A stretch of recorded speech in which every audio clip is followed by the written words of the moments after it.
4 hari lagi kita akan sama-sama menantikan akan ada presiden baru yang ke-7 yang akan dilantik pada Senin 20 Oktober mendatang. Nah, di tengah-tengah masa sebelum pelantikan ini, publik mengetahui bahwa calon presiden terpilih kita, Joko Widodo, melakukan sejumlah pertemuan dengan tokoh-tokoh partai politik. Apa sebenarnya makna di balik pertemuan Jokowi dengan sejumlah tokoh partai politik sebelum pelantikannya pada Senin esok? Malam hari ini kami akan ajak Anda untuk berbincang dengan tamu-tamu saya yang sudah malam hari hadir. Ada Pak Syarif Hasan, Mas Hasto Kristianto, Mas Tantowi Yahya, Bang Ege, Mas Kodari sudah bergabung bersama kami. Selamat malam Bapak. Saya terlebih dahulu ke Mas Hasto.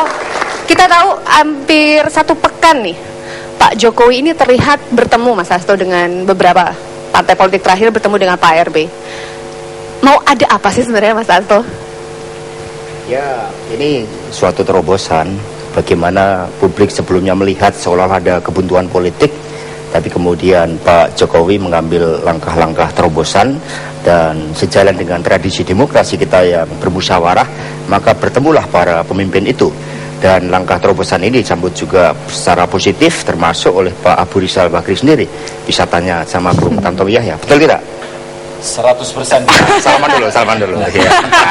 Sebentar. Kebuntuan politik itu yang mana dulu nih, kebuntuan politik tadi Mas Hasto katakan? Ya, sebelumnya di dalam proses pemilihan pimpinan Dewan, MPR, dan sebagainya. Tapi realitasnya kan pada akhirnya kita juga melihat itulah proses politik yang terjadi. Dan kita menghormati dan bahkan secara positif kita menilai Pak Jokowi dan yang menjadi presiden ke-7 dan kemudian pimpinan DPR yang berasal dari partai politik lain akan menciptakan suatu check and balances, akan menjadi tradisi di dalam memperkuat demokrasi kita, sehingga kebijakan-kebijakan yang akan didorong Pak Jokowi pun sebelum dibawa ke DPR betul-betul adalah suatu kebijakan yang berpihak pada kepentingan bangsa dan negara, yang menyentuh persoalan-persoalan pokok rakyat untuk dijawab oleh pemerintah saat ini. Tapi terlebih dari itu, tradisi yang ditunjukkan juga menunjukkan apapun persoalan politik, adanya perbedaan antara satu partai dan partai lain, melalui cara-cara dialog itulah kita mencari celah bagaimana kebutuhan-kebutuhan bisa dicarikan solusinya.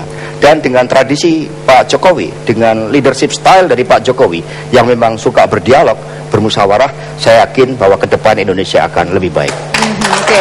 Mas Tantowi, di Menteng pertemuan kemarin dengan Pak RB, kita